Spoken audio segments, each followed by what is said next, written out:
તમારું સ્વાગત છે મારી ચેનલ શ્રી હરિ રસોઈમાં। આજે આપણે બનાવીશું ગોળ ચૂરમાના લાડુ એકદમ પરફેક્ટ માપ સાથે।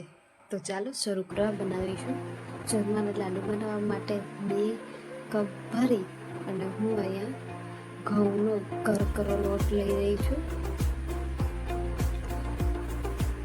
ત્યારબાદ હું અહીંયા 1/4 કપ જેટલું ઘી એડ કરી રહી છું। તમારે આ માપ સાથે ચૂરમાના લાડુ બનાવવાના છે। તમારા ચૂરમાના લાડુ એકદમ પરફેક્ટ બનીને તૈયાર થઈ જશે। ત્યારબાદ ઘી અને લોટને સારી રીતે મિક્સ કરી લઈએ।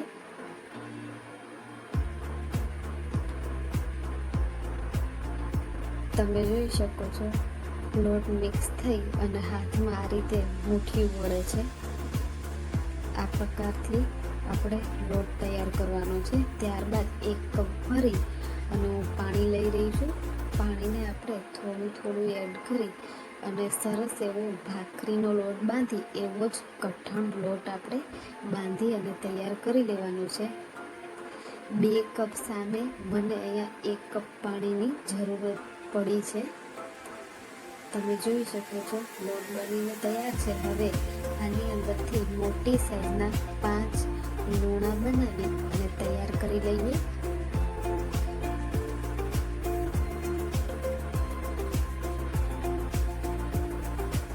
લોણા બની જાય ત્યારબાદ આપણે એક એક કરતા બધી ભાખરીને સારી રીતે વણી લેવાની છે।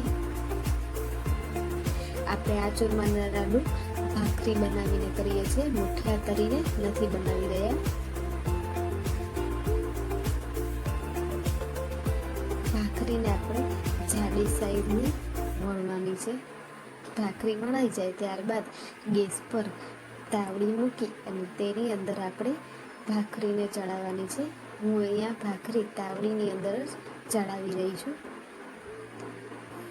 તમે જોઈ શકો છો ભાખરી આપણી ચડી અને તૈયાર થઈ ગઈ છે। જ્યાં પણ વધારે શેકાયેલો ભાગ હોય તે ભાગને આપણે હટાવી દેવાનો છે ભાખરી પરથી। આપણી ભાખરી ઠંડી થાય ત્યાં સુધીમાં આપણે એક મિશ્રણ તૈયાર કરી લઈએ। એના માટે 2 મોટી ચમચી ભરી અને હું ઘી એડ કરી રહી છું।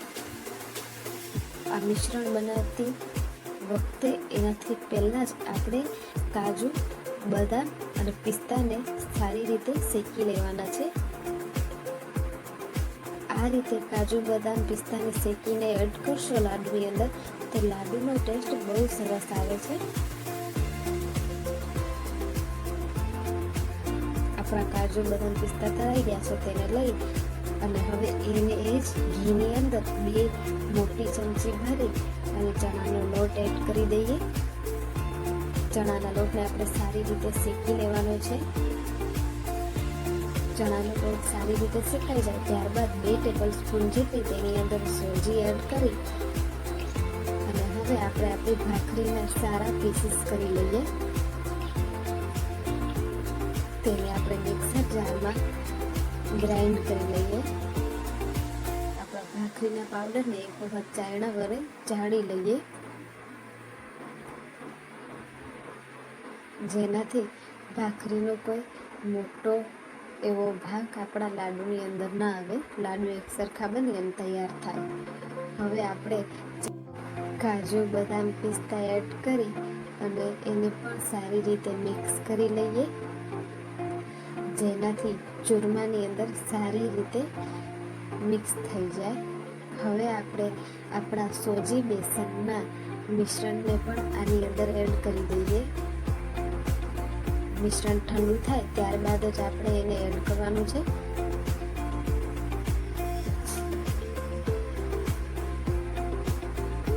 હવે એની અંદર એક મોટી ચમચી ભરી અને એલચીનો પાવડર એડ કરી દઈએ। હવે એક કઢાઈની અંદર મેં અહીંયા 1/4 કપ ભરી અને કપ લીધું છે અને તેની અંદર અડધો કપ ભરી અને ગોળ લીધો છે। 2 કપ ઘઉંના લોટની સામે અડધો કપ પરફેક્ટ માપ છે ચૂરમાના લાડુનો। તમે ગળ્યું વધારે ખાતા હોય તો તમે વધારે ગોળ લઈ શકો છો. આપણે અહીંયા ગોળને મેલ્ટ થવા દેવાનો છે. ગોળ મેલ્ટ થઈ ગયો છે. હવે આપણે તેને આપણા તૈયાર થયેલા ચૂરમાની અંદર એડ કરી દઈએ.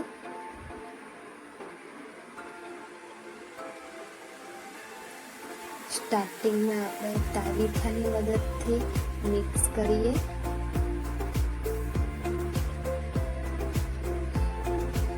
થોડું એવું ઠંડુ થાય ત્યારબાદ આપણે તેને હાથની મદદથી ચલાવી લેવાનું છે,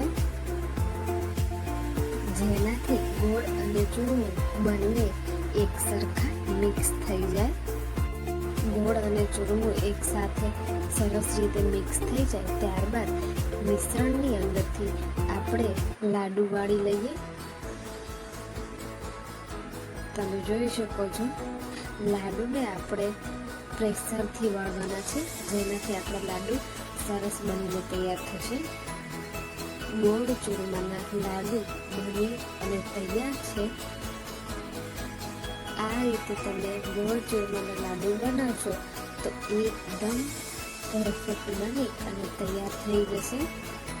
ખાવામાં પણ બહુ જ ટેસ્ટી લાગે છે આપણા ગોળ ચૂરમાના લાડુ.